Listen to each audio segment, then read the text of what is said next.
Field marshal Asim Munir की बेमिसाल क़यादत हमारे वतन की उम्मीद और ताकत का इस्तारा है। पाकिस्तान की हिफाजत, इस्तेहकाम और तरक्की के लिए उनकी जुरतमंदाना हिकमत अमली हर दिल में एतमाद की शमा रोशन कर रही है। डॉक्टर फिरदौस आशिक ऐवान साहिबा ने कौम से खिताब करते हुए कहा कि आज हमें एक झंडे तले मुत्तहिद होकर अपने सिपा सालार के विजन का साथ देना होगा ताकि आने वाली नस्लों को एक मजबूत, खुशहाल और बावकार पाकिस्तान तोहफे में दे सकें। आज ऑपरेशन सिंदूर की जो नाकामी है वो मोदी के गले की हड्डी बन चुकी है।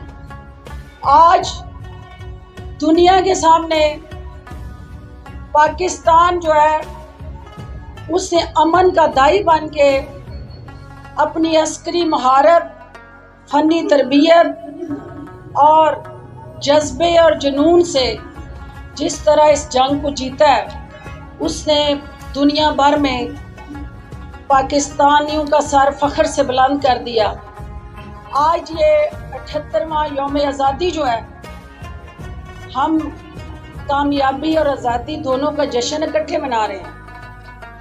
आज हम दुनिया के सामने ये पैगाम लेके आए हैं कि हमारे घर के अंदर नुक्ता नज़र मुख्तलिफ हो सकता है, नज़रियात मुख्तलिफ हो सकते हैं, हमारे सियासी रास्ते जुदा जुदा हो सकते हैं, लेकिन जहां पाकिस्तान के तकद्दस, पाकिस्तान की सलामती और पाकिस्तान के कौमी मफाद की बात आती है, वहां हम सब इकट्ठे हैं। और बनियान मरसूस की कामयाबी इस बात की दलील है कि इस कौम ने सीसा पिलाई दीवार बन के सिपा सलार के पीछे खड़े होके जिस अजीम फतह को हासिल किया, वो 78वें यौम आज़ादी में मार्का हक और फतह मुबीन के नाम से ये यौम आज़ादी जो है वो मनाया जा रहा है। हम अहद कर चुकी है कि पाकिस्तान के अंदर